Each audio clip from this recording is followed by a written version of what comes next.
¿Se cruzan en algún punto la poesía y las matemáticas? Esa es la típica pregunta que se le hace muchas veces o se le ha hecho a grandes matemáticos. No lo sé, pero sí sé que un poeta chileno, genial, Juan Luis Martínez, intentó hacer ese cruce. Hizo poesía que era también, de alguna manera, matemática. Parodia de matemáticas, risa sobre las matemáticas y sobre la lógica. Escribió este magnífico libro, casi inencontrable, La Nueva Novela. Me refiero a Juan Luis Martínez. Y quiero partir citando un poema que es al mismo tiempo un texto matemático. Dados dos puntos, A y B, situados a igual distancia uno del otro, ¿cómo hacer para desplazar a B sin que A lo advierta? Plantéesele a A el siguiente problema. ¿Cómo haría A para desplazarse sin que B lo advierta? En el momento en que A se concentra en el problema, B se desplaza rápidamente. Esa es una. Y luego también tiene unos ejercicios que son tareas de aritmética. La suma, partamos por la vieja suma. Un ejemplo, un día jueves más una partida de ajedrez igual a la batalla de Waterloo. Ejercicio 1. Un grupo de almohadones más un gato de porcelana igual a Buda. Ejercicio 2. Una golondrina más la Revolución Francesa igual a las obras completas del Marqués de Sade. O esta otra. La edad de piedra menos una pompa de jabón igual a la ley de gravedad. Esa es la resta. El lago de los cisnes menos una página en blanco igual a una página en blanco. Vamos a la división. El océano Pacífico dividido por los 10 mandamientos es igual a un vaso de agua. Y la Venus de Milo dividida por una casa de chocolates igual a una niñita de 7 años. Juan Luis Martínez, quien dijo: ¿qué es la realidad? ¿Cuál es la realidad? La realidad es solo la base, pero es la base. La real es aquello que te chocará como realmente absurdo. El ser humano no soporta mucha realidad. El universo es el esfuerzo de un fantasma para convertirse en realidad. Y para conversar de esta realidad, como decía Juan Luis Martínez, para ver si detrás de esta realidad hay algún sentido, para ver si la matemática puede decirnos algo de la realidad que sea distinto a ella misma, para ver si las matemáticas es un juego inventado por la mente humana, un juego loco que puede llegar a ser absurdo en todo sentido. Para hablar de las matemáticas con pasión, está conmigo el matemático Ricardo Baeza, a quien le agradezco su presencia en esta belleza nueva. Gracias por la invitación. Ricardo, primero, ¿qué te surge? ¿Qué le surge a un matemático cuando un poeta que además tenía filtrado con la matemática, Juan Luis Martínez estudió ingeniería, cuando hace estas burlas, llevar el lenguaje matemático hasta el extremo del absurdo, a tratar de cargarlo de contenidos que a lo mejor no son puramente matemáticos? ¿Qué te pasa a ti cuando escuchas eso? Bueno, me llama la atención es el hecho de que él juega con las palabras, ¿ya? Porque en realidad es un juego, ¿ya? No hay un matemático siempre trata de buscar relaciones entre las cosas. Ajá. Eso es parte esencial de las matemáticas, es buscar las relaciones y a través de esas relaciones concluir verdades, ¿ya? Llegar a ciertas realidades como tú estabas hablando recientemente. Él juega con palabras que por ahí no tienen mucho sentido unas con otras, ¿ya? Pero sin embargo resulta algo hermoso. Y eso es algo también esencial de las matemáticas. Yo creo que aquí lo común que tenemos es que a través de una cierta abstracción, ¿ya? Tanto un poeta como un matemático llegan a cosas hermosas. Dirac también, un gran físico, pero también un matemático, de cierta manera, decía que un resultado hermoso tenía que ser verdad. Que uno tenía, cuando buscaba algún resultado en física, tenía que también buscar la hermosura de él. Y ahí esa era una base para guiarse, ¿ya?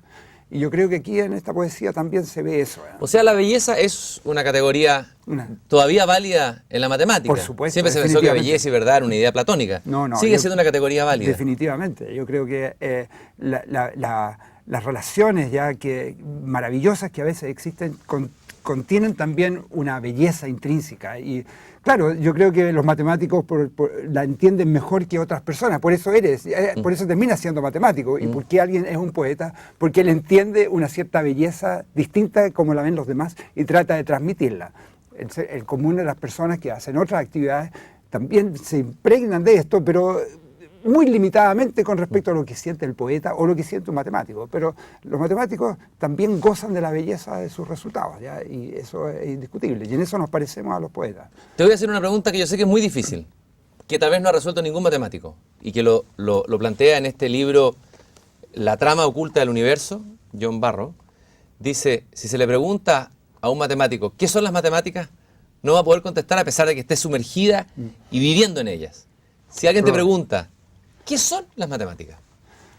Difícil decirlo, es como cuando le pides a un pintor o a un poeta que te diga, que te interprete lo que hizo, o que alguien te diga a un pintor que diga que te interprete el cuadro que hizo. A un matemático también le es realmente difícil. La matemática es lo que tú estás haciendo, ¿ya? La manera como tú trabajas, ¿ya?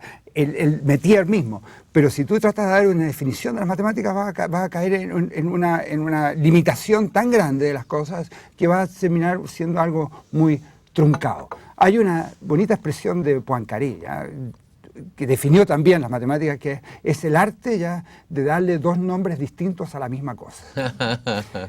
Por ahí podríamos ver. Eso también tiene algo de poesía, ¿no es cierto? Sí. Tiene algo de poesía.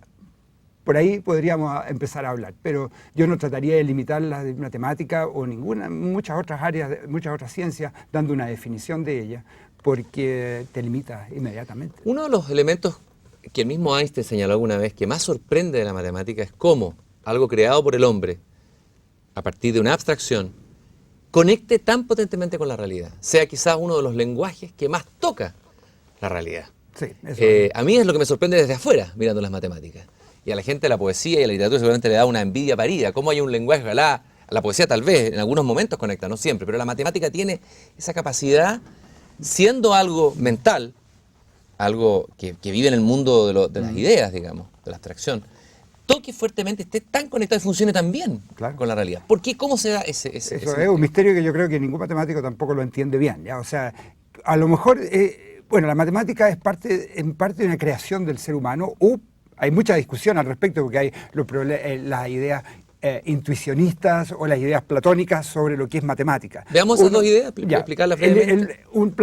Para un platónico, el hacer las matemáticas, el proceso de las matemáticas es algo descubridor.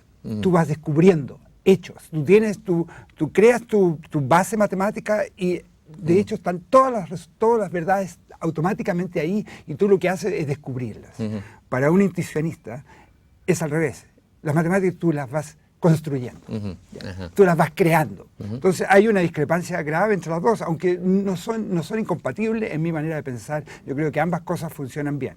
Entonces, si tú mezclas ambas cosas, te das cuenta que el ser humano, si vemos la parte creativa de las matemáticas, no la parte de descubrir también, que por ejemplo tú puedes haber cubierto un sistema de axiomas, ¿no es cierto?, y tratas de encontrar todos los resultados que se basan en esos axiomas, podrían no tener nada que ver con la realidad, ¿no es cierto?, porque podría ser un axioma totalmente cosas fuera de serie.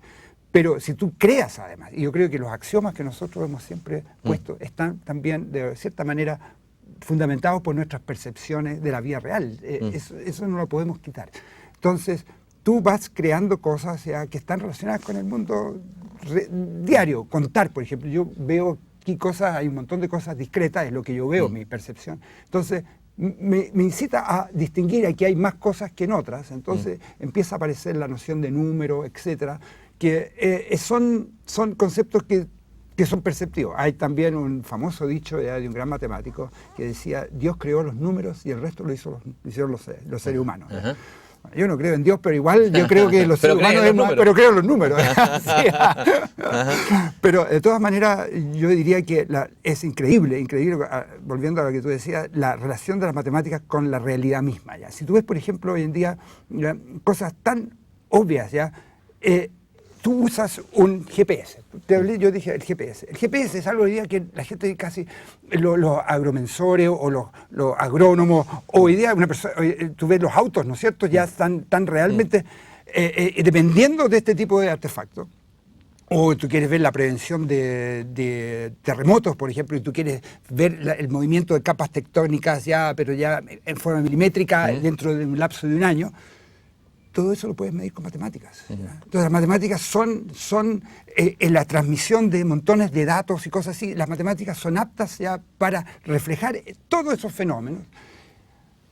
¿Por qué? Bueno, eso es a lo mejor todos esos aparatos son un producto del hecho de que tú tengas las matemáticas desarrolladas también, ¿ya? Algo que también me ha sorprendido, a ver, por ejemplo, si vemos el caso de lo que fue la teoría de la relatividad de Einstein, que cambió nuestra manera de ver, por ejemplo, lo que es el espacio. Claro.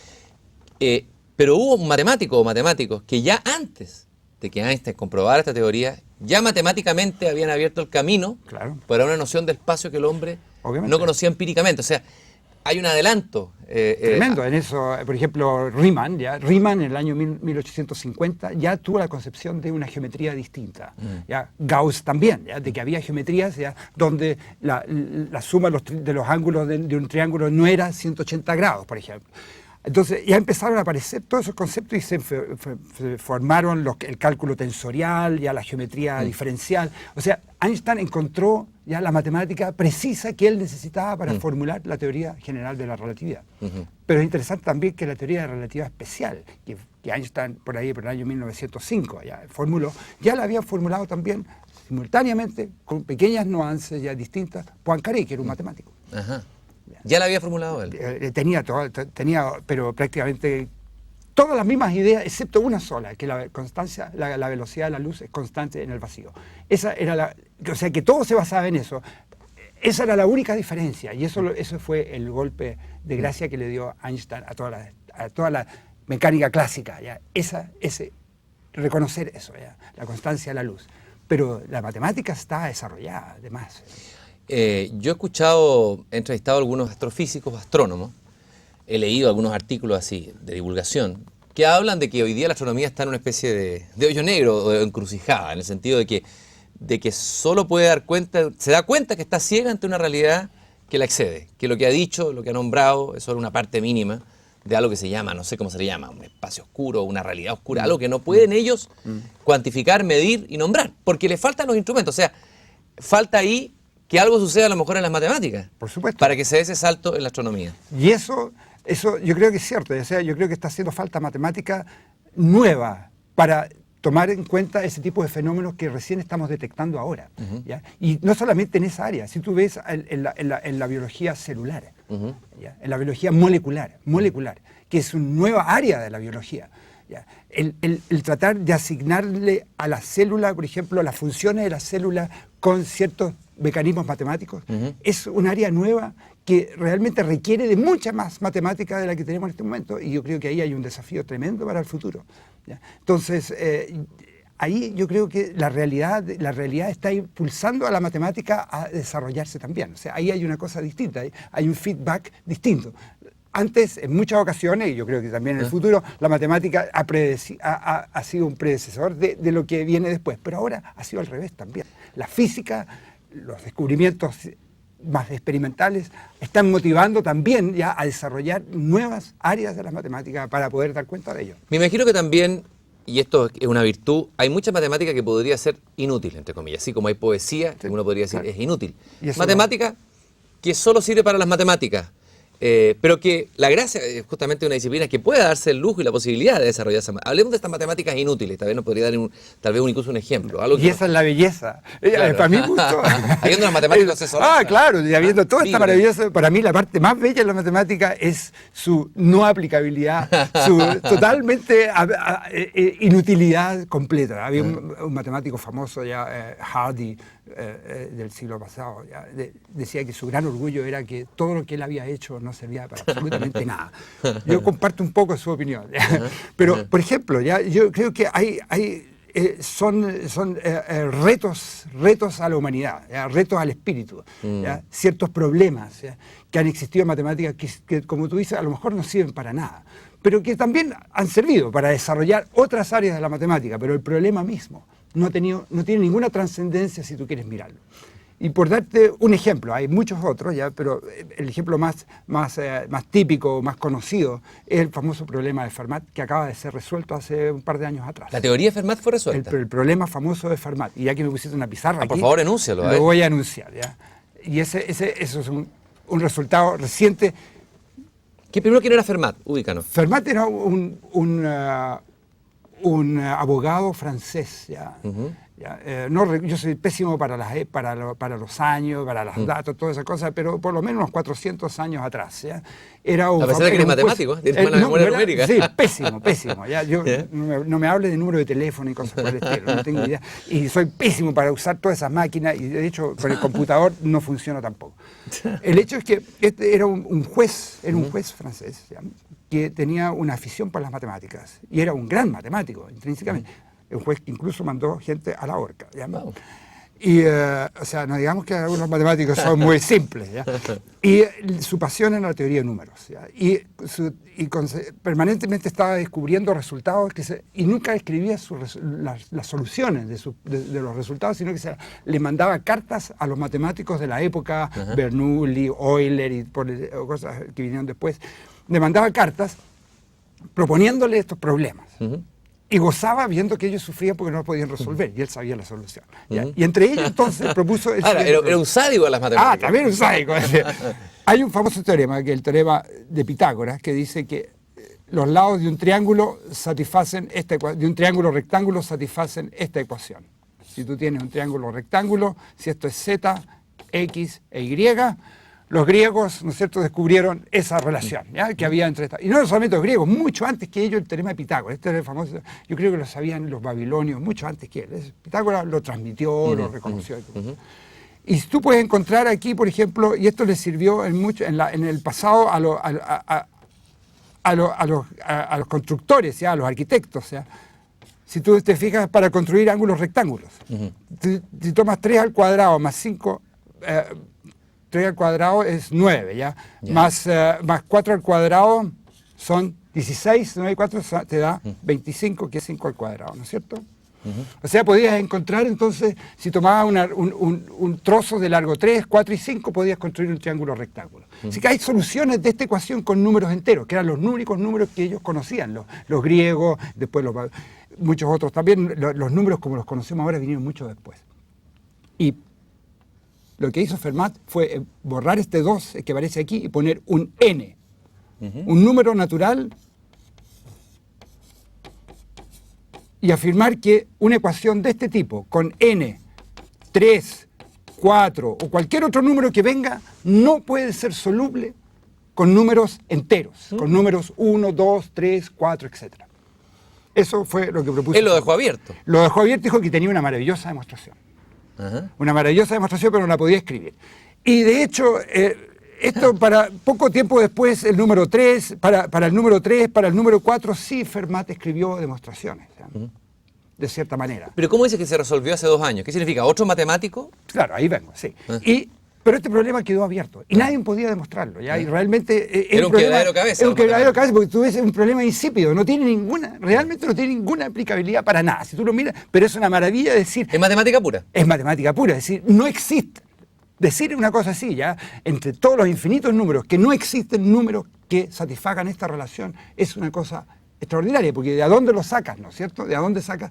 Esa es una afirmación de infinitos números, ¿no es cierto? Porque tú tendrías que probar todos los números aquí y comprobar que nunca se cumple esa relación. Alguien tenía que sacar el conejo del sombrero. Exactamente. Y pasó lo siguiente, que los matemáticos se dedicaron montones de tiempo a resolver este problema, y a través de eso, sí, este problema sirvió para desarrollar nuevas matemáticas, para descubrir nuevos números. A ver, ¿un nuevo número, por ejemplo? Claro. Por ejemplo, te voy a mostrar números interesantes que aparecieron ahí. Esta bizarra. Es de la vieja escuela, pero es un homenaje a la vieja escuela chilena. Por ejemplo, pongamos x cuadrado más y cuadrado, que es más fácil que los otros, más sencillos. ¿Ya? Si tú esto lo puedes escribir así, ya haces una abstracción. ¿Ya? Si pones y raíz de menos 1, cosa que no existe, ¿ya? Por x menos y raíz de menos 1, tú tienes una identidad entre esto y esto. Así que este problema ya te sugiere inventar números de esta forma, con un número nuevo, que es raíz de menos 1. ¿Raíz de menos 1 sería el número nuevo? Un nuevo número, la raíz cuadrada de menos 1. Es un número que se llama imaginario. ¿Y eso qué abre ese número? Hay una nueva aritmética, una nueva manera de calcular, con nuevos números. ¿Ya? Y que realmente han tenido una tremenda importancia, por ejemplo, en física teórica. ¿Ya? Los físicos trabajan con números, se llaman números complejos. Pero Pero si cambias este 2 por un 3, por un 4, por un 5, por un 7, empiezan a aparecer también otros objetos que corresponden a la raíz de -1, que son las raíces enésimas. Las raíces enésimas, que misteriosos suenan. Y, ¿sí? Y esos números sirven para reconstruir nuevos complejos matemáticos, ¿ya? Y eso ha abierto toda una área llamada teoría algebraica de números. Pues bien, esa es la contribución de este problema inocuo a una teoría que es la teoría de los números algebraicos, que por otro lado esa teoría de los números algebraicos ha permitido desarrollar la teoría de códigos, la criptografía, y todas esas son áreas que hoy en día tú encuentras tremenda aplicación. Así que si tú quieres un problema como esto, indirectamente... ¿Cuál es la criptografía, perdón? La criptografía es la transmisión de mensajes, ¿ya? Que tú quieres mandar un mensaje tuyo a otra persona, pero tú quieres que nadie lo descubra, qué es lo que estás transmitiendo. Entonces lo encriptas, ¿ya? Lo codificas de alguna manera y se lo pasas al otro. Pero tú tendrías que decirle al otro cómo decodificarlo, ¿no es cierto? Entonces, todo el mecanismo para mandar este mensaje y encontrar esa inscripción se llama criptografía. Cuando yo te escucho hablar y te veo tan apasionado, te brillan los ojos, las manos, el cuerpo, todo, ¿no? Como le sucede a un artista cuando está explicando su cuadro, o un poeta cuando está recitando un poema, veo que hay un placer, claro. un placer místico. Y hablamos de ese placer en la vez pasada, no me lo saque, no, que me lo han sacado en cuenta un tono de Pero me pareció notable eso. Claro, sí, pues es verdad. Es verdad que las matemáticas te producen a ti un placer físico. Físico también, sí, definitivamente. Ya no solamente intelectual. No. Tú tienes un placer ya casi digamos, sexual, ya, si tú quieres. ¿Ya? Yeah. Hay una cierta relación con estas cosas. ¿Ya? Yeah. Pero yo quiero volver al caso del matemático que descubrió esto, que se llama, que resolvió este problema, que es Andrew Wiles. Que para resolver este problema, que tú lo ves aquí, esto es un problema puro, así, abstracto. Había otras conjeturas en las matemáticas que estaban relacionadas con la teoría que se llama de curvas elípticas, que también tiene que ver con criptografía y teoría de código. O sea, son cosas que tienen una tremenda aplicabilidad. Tu celular, que les encanta tanto a la gente, no sé, yo los odio, ya, pero a la gente los fetiches todas estas cuestiones, todas estas dependen de todas estas teorías de código, de la teoría de criptografía, de reticulados, o sea, de empaquetamientos de esfera, todas esas cosas que son netamente matemáticas están metidas en el desarrollo de todos estos artefactos ya, de los cuales los seres humanos hoy día se usan, pero no saben por qué, de dónde vienen. ¿Ya? ¿Cuál es tu área de trabajo e investigación en el último tiempo? O a lo que te has dedicado, de repente has tocado una sola tecla. ¿A qué te has dedicado tú dentro de las matemáticas? Bien, yo trabajo en un área muy pura, pero también tiene que ver con empaquetamientos de esfera. Al principio he trabajado solamente en un área netamente algebraica que tiene que ver con invariantes de unos objetos que se llaman cuerpos, son invariantes cohomológicos. Eso dejémoslo de lado porque eso es demasiado técnico, no tiene mucho atractivo y es muy difícil tal vez explicarlo en pocas palabras. Y no es matemática muy relevante. Pero los matemáticos siempre tratamos de bajarnos el perfil. Pero he también trabajado en un área que está relacionada con la teoría de números y que está relacionada con lo que se llama empaquetamientos de esferas. Empaquetar esferas significa, tú tomas esferas, todas las esferas del mismo radio, un radio 1, esferas bien cerradas, y tú quieres amontonarlas en el espacio, pero de la manera más eficiente posible. Porque si tú pones esferas con esferas, te fijas que siempre queda espacio abierto entre uno y otro. Y por lo tanto es un problema económico también. Si tú quieres mandar, por ejemplo, un barco lleno de pelotas de fútbol, ¿no es cierto? A cierta parte, tu ideal es mandar el máximo número de pelotas de fútbol. Entonces, si las pelotas en vez de fútbol fueran de cemento, pongámoslo así, entonces tú dirías si yo pudiera llenar el barco, a lo mejor el barco se hunde. Pero en realidad el barco no se va a hundir porque va a haber tanto espacio abierto dentro de ellas que no van a pesar tanto. Y no hay manera de ponerlas de tal manera que el espacio quede completamente lleno en un container.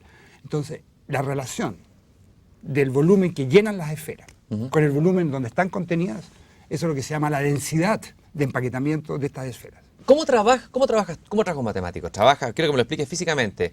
Está en un pizarrón, está en su pieza, con los papeles, con una taza de café, tú mismo, y empiezas como a desarrollar este viaje a través de, no sé, lo que había antes, por ejemplo, probando, experimentando. ¿Cómo avanzas? En el caso del empaquetamiento de esferas, tú dices, bueno, yo tengo aquí un problema que lo han tratado muchos matemáticos, entonces tú primero te informas que es lo que han hecho otros también. ¿Ya? Eso sin duda lo hace cualquier científico, siempre estar informado de lo que ha hecho otro matemático o otro científico en general. Y después entonces tú ves tu problema y tú ves, hasta aquí se ha llegado, pero estos otros problemas están abiertos. Ahora, yo tengo una cierta inclinación por esta tendencia y empieza a trabajar, a probar experimentas también, hay mucho de experimentación en matemáticas, tienes alguna idea también, una idea totalmente abstracta que te vino, todo eso lo vas mezclando. ¿Ya? Pero hay un trabajo arduo de estar sentado con el papel, ¿ya? Y el lápiz, y también con artículos escritos por otras personas, con el teléfono también, ¿ya? Con la biblioteca. Pero te digo que el problema de empaquetamiento de esfera es tremendamente interesante porque tú te has relacionado con tantas áreas, ¿ya? Del saber en matemáticas y con la aplicabilidad que realmente de la cual hablamos al principio, ¿ya? Que te permite realmente encontrar, aunque tú no vayas en esa dirección, tú no tienes ninguna intención de hacer aplicabilidad, pero hay otras personas que sí pueden usar lo que tú haces, ¿ya? Y mi pequeña contribución, volviendo a lo que tú decías, ha sido estudiar ciertas constantes que se llaman constantes de Hermite, ¿ya? Que permiten estudiar la densidad de empaquetamiento de esferas y encontrar valores de estas constantes. Me imagino que estar conectado con este mundo pitagórico, este mundo que tiene una fuerte eficiencia en el mundo, pero que es un mundo paralelo, el mundo de las matemáticas, un lenguaje propio, ¿no? De alguna manera también te desvincula con la realidad, ¿no es cierto? Te hace entrar en esferas que son distintas de la esfera práctica, común, de los sentidos. ¿Cómo es esa experiencia de habitar en ese otro mundo? Porque es un mundo paralelo. Paralelo, yo no sé, puede que sea paralelo o no, no sé, pero el hecho de que tú puedas abstraerte de problemas, de las cosas contingentes, ¿ya? Te da una cierta libertad, ya una cierta tranquilidad de espíritu tremenda. O sea, eso es una experiencia que yo se la deseo a todo el mundo, ¿ya? O sea, es increíble la experiencia que siente una persona cuando encuentra algo nuevo. Cuando descubre algo que no lo ha descubierto nadie. Yo no puedo imaginarme lo que puede haber sentido Andrew Wiles cuando terminó su demostración del teorema de Fermat, que en realidad lo que él demostró es una conjetura mucho más importante, se llama la conjetura Shimura-Taniyama. Pero cuando ese goce, eso es indescriptible. O sea, lo que tú transmites, ya puede ser muy entretenido, lo puedes contar, y todo, pero el momento cuando tú estás sentado solo, ¿ya? Y estás llegando a un resultado que es nuevo, que tú sabes que no lo ha hecho nadie y que tiene cierta hermosura, porque tú la entiendes, tú la comprendes, la ves, ¿ya? Eso es indescriptible. Yo creo que Einstein lo formuló muy bien cuando mencionó una vez y dijo: nadie comprende lo que sufre un científico, ¿ya? En su trabajo, pero nadie va a lograr entender fuera de un científico el goce que tiene cuando descubre una verdad. Es como cuando un místico trata de contar su encuentro con lo uno o con ciertos conceptos. Qué interesante sería que gente como tú pudiera transmitir ese goce a más, es decir, que ese goce traspasara, por ejemplo, los programas de educación, la manera como se enseñan las matemáticas.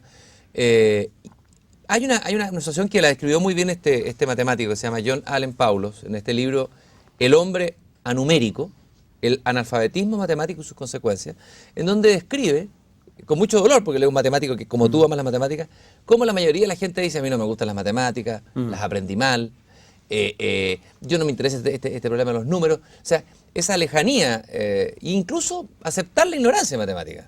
Gente humanista, muy preparada, que no sabe nada de matemática, ni una especie de analfabetismo total.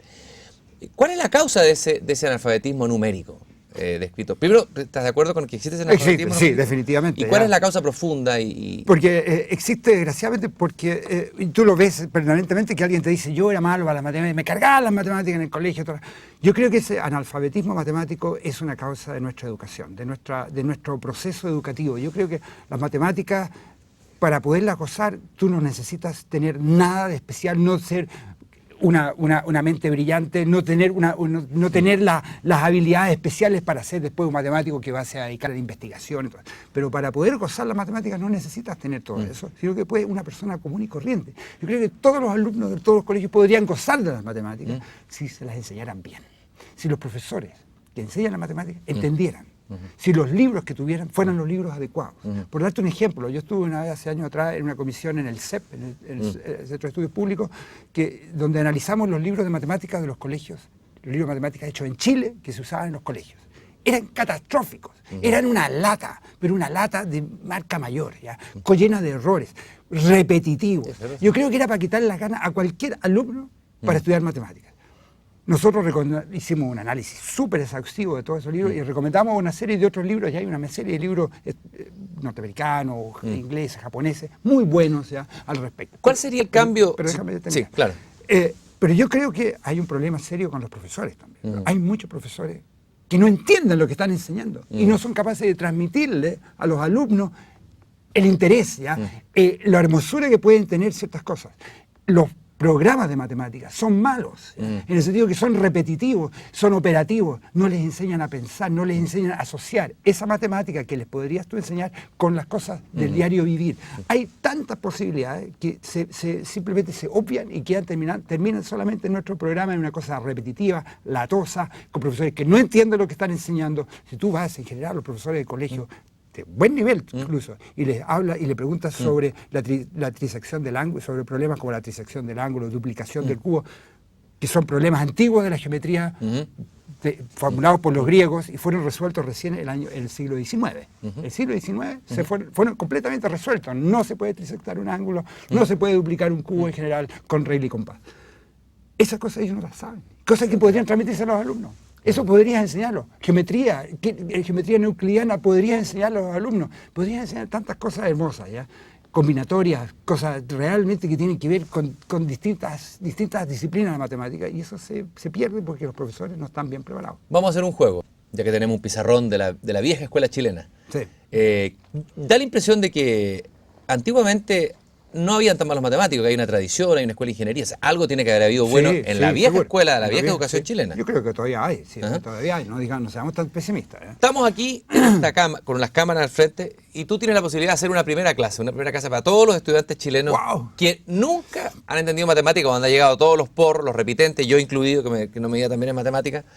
Estamos contigo ante este pizarrón que está llegando en este momento a miles de ciudades de Chile. ¿Cuál sería tu primera clase? Tu primera Pero suponiendo que los alumnos saben sumar, una cosa así. Pongámosle una cosa así, dame un poco. Lógico, porque si no, yo no soy un pedagogo, claro. Y yo sé que uno puede empezar haciendo juegos, ya, de todo tipo de algo que uno... Pero yo te voy a dar un ejemplo. Ya, voy a borrar aquí ya, y esto es tremendamente ilustrativo, cómo podrías tú entusiasmar a alumnos. Pero por supuesto que ya saben sumar y conocen los números de 1 a 100. Pongámosle de 1 a 100 a 1. Por lo menos. Ya, pongamos. Entonces hay una famosa anécdota, y te la voy a contar con una anécdota. Y eso te demuestra lo que significa realmente poder pensar. Un profesor se refiere a un matemático famoso, Gauss, ¿ya? Carl Friedrich Gauss. Cuando Gauss tenía 9 años, estaba en el colegio, el profesor de matemáticas estaba aburrido, no tenía ganas de hacer nada, era un latoso ya. El profesor era un latoso, pero no sabía que tenía uno de los grandes genios de la humanidad ahí sentado en clase. Y dijo, yo no tengo ganas de hacer clase, voy a decir a los alumnos que me sumen 1 más 2 más 3 más hasta 100. Y con esto los voy a tener entretenido 1 hora.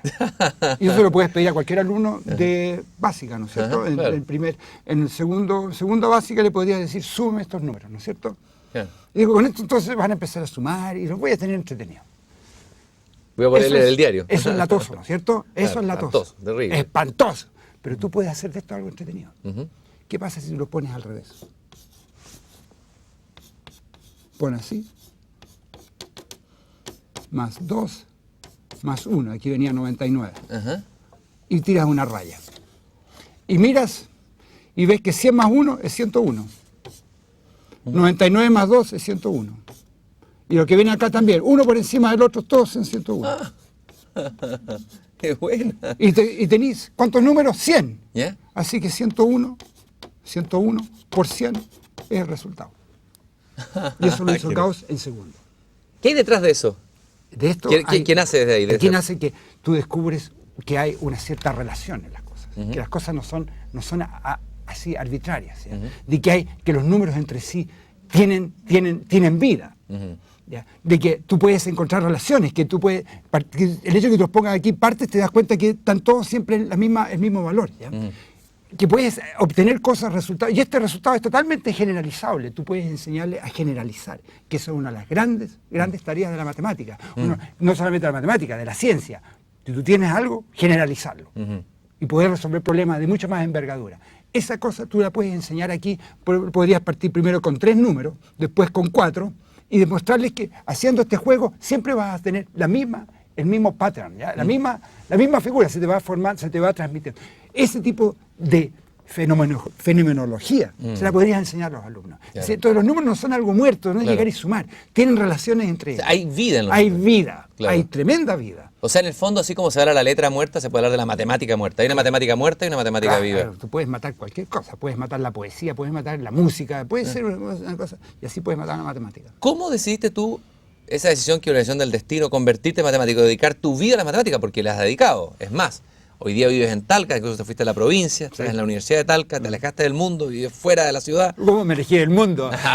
Talca también tiene Bueno, su mundo. sí. ¿Ya? Te alejaste del mundo urbano santiaguino. Sí, esa cosa horrible. Bueno, esa decisión, ¿cómo te vino? ¿Fue una efifanía? ¿Fue un profesor que te iluminó? ¿Eras bueno de la matemática desde siempre? ¿Cómo se dio ese cambio? Yo creo que mira, es extraño porque yo era re malo para las matemáticas en el colegio. Ya, hasta cuarto año hablo de humanidades, que ahora no se entiende ese lenguaje, pero más o menos como debe ser primero medio, segundo medio, una cosa así. Hasta esa época yo era pésimo para las matemáticas, porque no tenía profesores que eran este tipo de profesores. Ya. No hacían nada. Y tuve la suerte de tener un vecino que le gustaban las matemáticas. Y ahí, a través de... Sí, yo creo que estas cosas o te nacen solas, pero por lo general tú ves el caso de Wiles también. A Wiles, no estoy comparándome con él por ningún motivo, pero también fue alguien quien lo motivó. Siempre tienes que buscar algo a veces, puede que seas como Gauss, que era un genio en sí, ese sí que es insuperable, ya que él nació con eso, pero en general siempre obtienes una influencia externa de alguien que te motiva, porque tú necesitas, el ser humano necesita en general motivación, ¿no es cierto? Necesitamos algo que nos despierte, que nos llame la atención.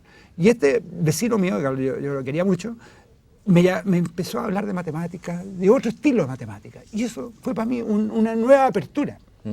Y empecé a estudiar por mi cuenta. Yo creo que hasta en sexto de humanidad yo sabía de todas las matemáticas que enseñaba tercer año de ingeniería. Había estudiado cálculo tensorial, todas esas cosas, ¿ya? Por mi cuenta. Me gustó. O sea, fue una cosa que descubriste, oye, pero si esto es algo, un libro abierto, ¿ya? Y es hermoso y se entiende. Si lo que habían logrado hacer conmigo antes era no entender nada.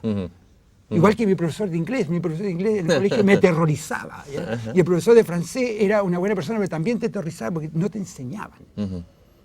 No te enseñaban. Si eso es enseñar, eso motiva a todo. Yo creo que tendríamos otra intelectualidad en Chile, que nos hace mucha falta, porque la intelectualidad en Chile está por los suelos en general, si tuviéramos motivación ya en el colegio. Yo creo que los niños necesitan eso y no lo estamos viendo. Ricardo, tú hablaste ahí de esa pasión que solo, lo que dijo Einstein, creo, ¿no? La pasión que solo tiene el científico cuando descubre algo. Bueno, estuve revisando los periódicos del día para ver qué había sobre matemáticas hoy, en el momento que estamos grabando. Y llegó una noticia que viene fechada desde China que dice: científicos chinos resuelven gran enigma matemático. Bueno, dije, ¿cuál será ese enigma? Dice: 2 matemáticos chinos, Zhu Xiping y Cao Guidong, resolvieron la conjetura de Poincaré, un problema matemático enunciado en 1904 y que durante más de un siglo ha sido uno de los grandes enigmas de las ciencias exactas, afirmó hoy el periódico oficial Diario del Pueblo. Bueno. A ver, primero me gustaría saber qué es esa conjetura de Poincaré, y si tú eres escéptico o crees esta noticia que llega desde el cable. Mira, bueno, pasa lo siguiente, o sea, la conjetura de Poincaré es una conjetura que tal vez Poincaré mismo no la formuló tan explícitamente como se entiende hoy en día, pero dice más o menos lo siguiente: si tú tienes un objeto matemático que se llama una variedad compacta de dimensión 3, como por ejemplo una esfera completa, entera, rellena, ¿ya? Es una variedad tridimensional, ¿no es cierto? ¿Ya? Y esa variedad, entonces es un ejemplo de una variedad tridimensional, así entiendes. Las variedades son objetos matemáticos geométricos ya con una cierta estructura, que no la puedo explicar aquí, pero es una estructura geométrica, ya como por ejemplo una esfera. ¿Ya? O una superficie, también es una variedad 2-dimensional, pero una esfera compacta es una variedad 3-dimensional. Y así hay variedades de n dimensiones, se puede abstraer ese concepto, ¿ya? Y eso es parte de la matemática, abstraer. Entonces, ahora tú piensas abstractamente, toma una variedad compacta. Compacta significa limitada, ¿ya? Limitada, ¿ya? ¿Me entiendes? No puedes salirte de ella si tú te mueves en ella, ¿ya? Y aunque hagas un proceso infinito, llegas a un punto dentro de ella. Eso significa compacta, que nunca va a seguir hasta el infinito, puedes seguir moviendo. No, está limitada en el espacio.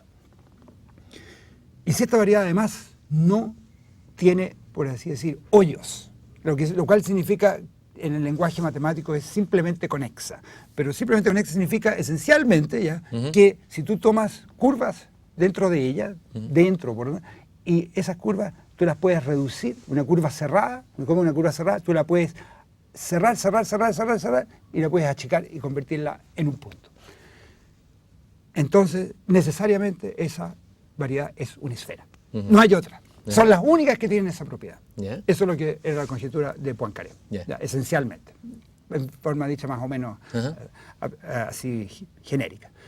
Y Ha habido tremendos esfuerzos por demostrarla, ya han habido realmente avances espectaculares, y en los últimos años se creó una técnica en geometría diferencial que se llama el Ricci Flow, ¿ya? El flujo de Ricci, que es una técnica ya para estudiar en geometría diferencial ya ciertos comportamientos ya de ciertos flujos, ¿ya? De campos vectoriales. Y con esta técnica un matemático ruso, Perelman, hizo unos tremendos avances, y se supone, porque él no solamente está demostrando la conjetura de Poincaré, quieren demostrar un programa mucho más grande que se llama el programa de Thurston, que es un problema geométrico donde operan ciertos grupos sobre estructuras geométricas, igual que aquí, que en el caso de Fermat con Wiles, que demostró una cosa mucho más general, de lo cual eso era un pequeño corolario. Aquí también existe esta misma cosa. Hay un programa que se llama el programa de Thurston, que como corolario tiene la conjetura de Poincaré. Y lo que han querido atacar es eso. ¿Ya? Tú pides más, pero tienes mucho más herramientas para demostrar. Entonces demuestras eso.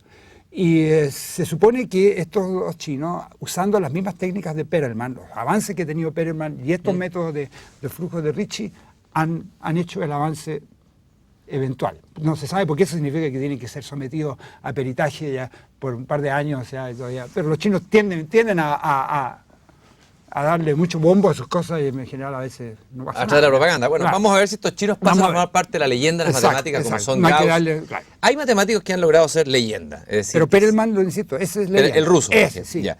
Y hay otros matemáticos. Hemos hablado otras veces de varios, pero quizás me gustaría ver algunos matemáticos que han sido hitos en la historia, que por sí mismos son personajes, casi personajes de una novela, que alguien podría escribir. Una bonita novela con puros matemáticos. No sé qué te parece la idea. Sería bueno. Por ejemplo, uno es Évariste Galois. Sí. Me gustaría que me hablaras de él. Te ofrezco ese. El otro que se me ocurre, que también me parece interesante, es Kurt Gödel. Kurt Gödel también. Y Son dos. Cantor. Escogí esos tres. Puede que tú me ofrezcas otro. Me quedo con Galois porque tiene que ver con mi área de trabajo. Yo, de hecho, trabajo sobre invariantes galoisianos, ya, de cohomología galoisiana, así que tiene que ver con mi... ¿Quién era Galois? Galois era un joven matemático, joven francés, ya, por ahí, por 1830, 40, por ahí, en esa época, ya. Debe haber tenido, cuando empezó a hacer matemática, unos 16, 17 años, y murió a los 21 años, creo, no sé exactamente, en un duelo estúpidamente. Él mismo reconoce la noche antes de morir, anotando todos sus resultados, él dice ya de que va a morir porque sabía que su contendor era muy superior a él en el manejo de las espadas. Sí, él sabía. Estúpidamente, por defender el honor de una niña. Bueno, las niñas hay que defenderlas, pero el honor está por ahí nomás, ¿cierto? Él mismo reconoce por defender el honor de una cocotte. Así lo dice. Una cocotte. Ya. Así lo dice, textualmente en su carta. Bueno, Évariste Galois desarrolló un área tremendamente fructífera en la matemática, que es el uso de la teoría de grupos en el álgebra, ¿ya? Para estudiar problemas en la teoría de ecuaciones. O sea, la teoría de ecuaciones ya era lo más clásico en las matemáticas. Tú te escribías una ecuación, tratabas de encontrar las soluciones, pero no se sabía mucho, no se tenía mucha información cómo encontrar soluciones, qué estructura tenían las soluciones. Pero al mismo tiempo, simultáneamente, se había ido desarrollando lo que hoy día entendemos la teoría de grupos. La teoría de grupos son objetos matemáticos que tienen operaciones muy elementales, que es un producto, pero el producto tiene un inverso, o sea, tú puedes multiplicar uno por otro y te da un elemento que se llama el 1, o sea, es un objeto matemático muy simple, pero muy difícil de estudiar. Y lo que logró Galois fue relacionar la teoría de las ecuaciones con ciertos grupos, asociarle a una ecuación un grupo. Asociarle a una ecuación un grupo y si tú conocías ese grupo, conocías la estructura de las soluciones. Y descubrió entonces de esa manera un resultado fundamental que ya se había sospechado y se tenía también información al respecto por otro matemático muy famoso, Abel, de esa época, de que la estructura del grupo asociado a una ecuación cúbica en general era no soluble. Eso, técnicos, y eso significa, si tú lo transmites hoy en día, que en general una ecuación de grado 5 en adelante tú no la puedes resolver por radicales, no le puedes dar una ecuación. Tú resuelves la ecuación cuadrática y salen esas raíces cuadradas. Resuelves una ecuación cúbica, te sale la solución en términos de raíces cúbicas. Si resuelves una ecuación de grado 4, también te salen soluciones con raíces cuárticas. Pero ahí paremos de contar. No hay más posibilidades. Tú quieres una ecuación cúbica, quieres resolverla con raíces quínticas de algo, no existe. En general, método y no es posible. Bueno, y esto Galois lo descubre antes de la muerte. Poquito antes. Entonces se dedica 2 días antes a escribir todo lo que él Qué sabía. impresionante historia. Y escribió en forma atolondrada una serie de panfletos, ¿ya?, que eran realmente espectaculares, porque contenían un desafío a las matemáticas por 200 años. Oye, es como que escribió inspirado, así como cuando uno escucha a los poetas, tocado por el entusiasmo, como decían antiguamente, como decía Platón en el guión refiriéndose a los poetas. ¿Cómo es esa inspiración en matemáticas? Eso yo creo que, bueno, yo no la tengo, ¿ya? Entonces no te la puedo transmitir, porque no me falta, ¿ya? ¿Sí? ¿Te falta? De vez en cuando la tienes, ¿Ya? ¿ya? La tienes, de hecho, de repente despiertas a la noche y sabes que hiciste un error, cometiste un error en una demostración hace una semana atrás. Ajá. Eso te pasa. Entonces, eso es una cierta inspiración también. El inconsciente te sí regala ahí la respuesta. O sea, yo creo que el inconsciente, la inspiración es el trabajo que tiene el cerebro. Yo creo que el cerebro todavía no entendemos nada. Ajá. No entendemos nada, así como no entendemos nada de la naturaleza, de los perros, maltratamos a los animales y no sabemos por qué no entendemos que hablan, pero a lo mejor hablan, ¿no es cierto? Los animales transmiten tanto entre ellos y nosotros no entendemos nada. Esa es nuestra ignorancia. Y lo mismo pasa aquí con el cerebro nuestro, no entendemos mucho de él. Yo creo que la inspiración viene de ahí. El cerebro trabaja solo.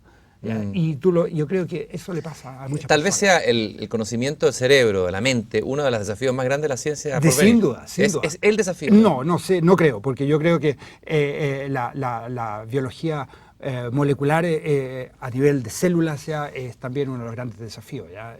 Pero el cerebro también, sin duda, yo creo que estamos en pañales. Hablemos ahí de Kant. ahí va a venir nueva matemática. ¿Sí? Ahí se va a necesitar nueva matemática. ¿Qué nueva matemática? Mira, por darte un ejemplo, una matemática combinatórica que sepa unir muchísima información, que pueda absorber mucha información de la que nosotros ni siquiera sospechamos. Esa matemática que pueda manejar ese tipo de cosas y convertirla en algo sistemático nos está haciendo falta. ¿Toda la realidad es matematizable? ¿Podría ser reducido a matemáticas finalmente? No sé, no me atrevo a decir eso, yo creo que sería muy prepotente. Yo creo que además, ¿qué significa toda la realidad? No conocemos toda la realidad. Ajá. Tal como tú decías, la materia negra que tenemos detrás del universo no la conocemos, no sabemos cuál es esa realidad, así que cómo podría yo, pero sabemos que existe. Se tiene efectos de esa materia negra, ya oscura, ¿no es cierto? Entonces sabemos que existe, pero ¿cómo tendrías que conocerla? Yo no me atrevo a decir que sea matematizable, pero sí hay aproximaciones. Pero da la impresión que muchos elementos de nuestras vidas están las matemáticas presentes, pero la gente habla mucho de las probabilidades de que algo ocurra. Claro. Por ejemplo, leías la otra vez que un señor, a propósito de los atentados terroristas, se averiguó cuál era la probabilidad de que subiera un terrorista en el avión donde se iba a subir. También, y para reducir la probabilidad subió él con una bomba, ¿no? Porque si él subía con una bomba, ¿no es cierto? Reducía la probabilidad que hubiera otro que subiera con una bomba, etcétera. Hay gente que arma su vida, incluso desde la ignorancia, creyendo. Hablemos un poco de las probabilidades en la vida. ¿Cómo entra? ¿Cómo se cruza? ¿Qué reflexión te gustaría hacer? Pero tú la ves diariamente hoy en día en el análisis de riesgo, por ejemplo, las empresas de seguro. Todo el mundo tiene seguro, ¿no es cierto? Ya me acaban de chocar, yo por suerte he tenido un seguro, ¿no es cierto? ¿Qué es lo que hacen las empresas de seguro hoy en día? Funcionan en base a probabilidades, ¿ya? Tienen todo un equipo de matemáticos, ¿ya? Haciendo análisis estocástico de procesos, ya, que le aseguren de cuáles son los riesgos que corre tal empresa y de qué manera pueden entonces ponerle los precios, ya, a los seguros correspondientes. Todo eso es entonces medible. Yo creo que las probabilidades en ese sentido tienen una tremenda aplicabilidad diaria, pero no solamente ahí, en la física cuántica. La física cuántica es pura teoría de probabilidades. La manera de interpretar, por ejemplo, hoy día, las mediciones que tú haces, ya, los objetos, tú mides probabilidades, ya, probabilidades de que dentro de que un proceso físico dentro de cierto suceda, o puedes medir lo que suceda dentro de cierto estado. Y eso se mide la probabilidad de que se tenga tal situación, ¿ya?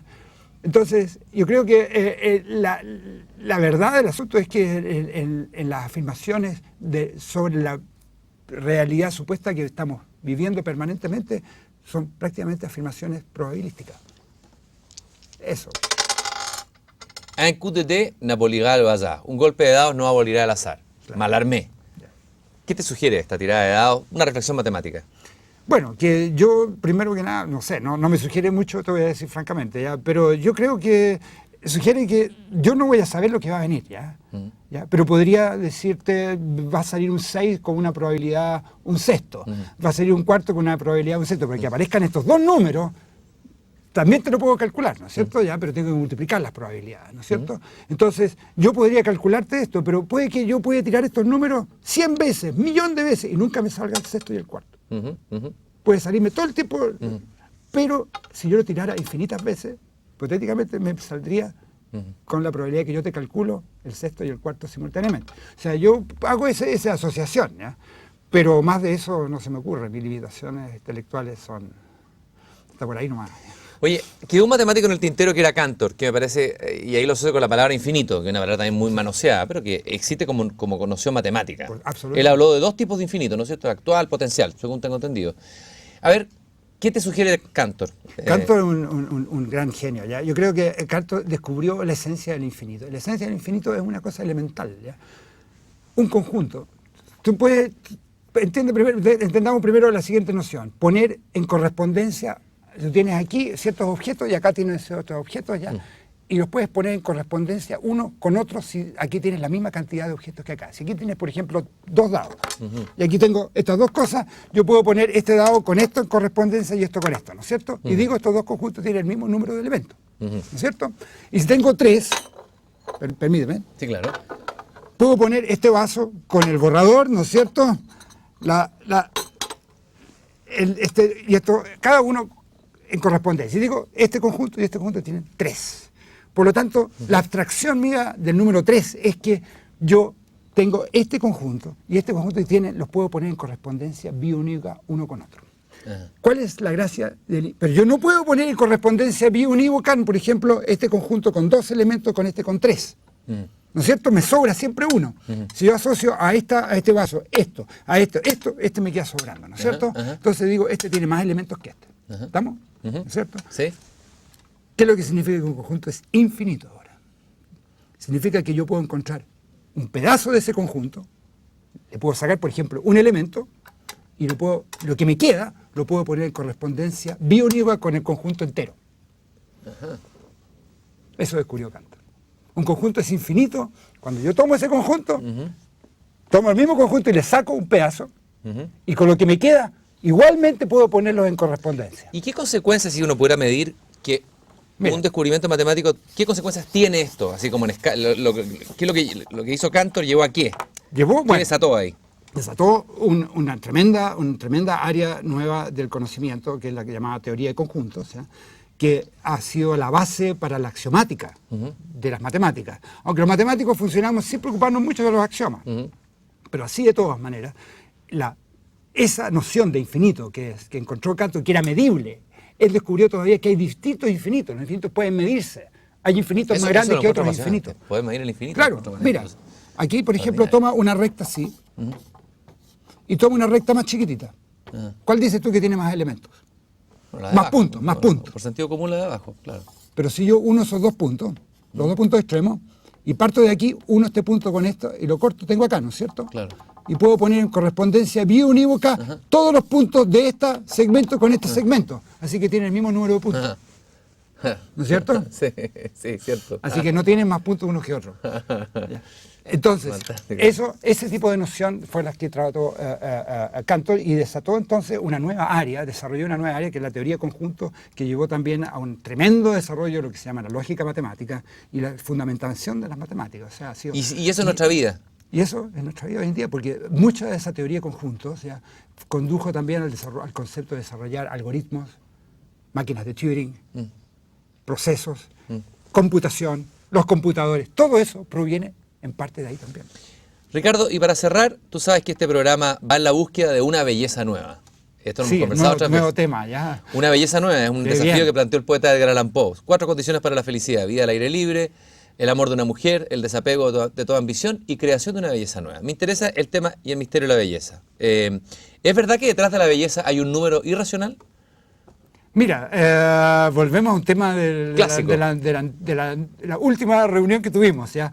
Hay un número que siempre se ha asociado con la belleza, que es la sección áurea, ¿ya? Famosa, que Leonardo da Vinci, que hoy día está muy de moda a través del libro famoso el Código da Vinci. El Código da Vinci, que lo estoy leyendo, es entretenido, pero no es ninguna cosa del otro mundo.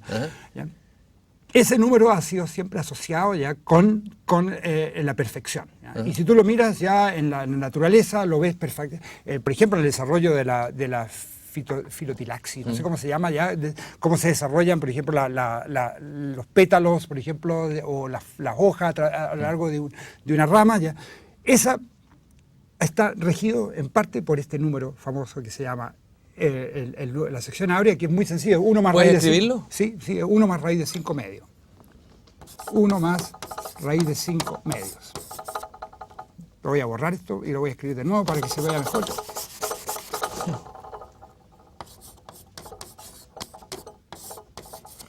Y realmente se dice que las proporciones perfectas, ¿ya?, en el cuerpo humano, en distintas áreas de la naturaleza, están regidas por este Un rostro número. bello, por ejemplo. Un rostro bello, o el porte tuyo, ya tú no eres muy proporcionado, ya No. te voy a decir, no eres un No te- ejemplo. no tengo sección No áurea. tenés sección áurea. Pero la busco desesperadamente. se supone que el largo del cuerpo, ya comparado con la distancia del ombligo al suelo, están en correspondencia, Claro. están en esta razón, ¿ya? Pero da a su vez, ¿ya?, se da el caso de que este número es el más irracional de todos los números irracionales. Ajá. Y ahí está la belleza. Porque si tú lo piensas bien, ya, la belleza también tiene que tener algo de irracional. Si tú haces algo perfecto, es una lata también, Lógico, ¿no es cierto? Es feo, lógico, es feo. lógico. Una cara perfecta, así, y simétrica, no es bonita, ¿no es cierto? Así que tiene que haber irracionalidad. Pero esta irracionalidad tiene algo importante. Si tú ves, por ejemplo, cómo se van formando las hojas a lo largo de un tallo, Ajá. ¿no es cierto?, a todas las hojas les tiene que llegar cierta luz, ¿no es cierto? Si fuera racional, en cierta manera, ya fuera racional la formación, iría formándose las hojas una encima de la otra, ¿no es cierto? Y de arriba no le llegaría luz, a las de abajo le llegaría luz a la primera. Claro. Mientras que si se van desarrollando en forma lo más irracional posible, pero con cierta formación, les va a llegar luz, el máximo de luz posible a todas. Ajá. Y ese número es el Qué que hermoso, qué hermoso. Quiero agradecerte, Ricardo, por haber hecho este recorrido apasionante, por habernos invitado a entrar en la pasión, en la sensualidad de las matemáticas. Sí. Y termino con un verso de Eduardo Anguita, el poeta chileno, en elogio a la belleza. Te danzo, sección áurea. Ajá. Gracias, Ricardo. Gracias.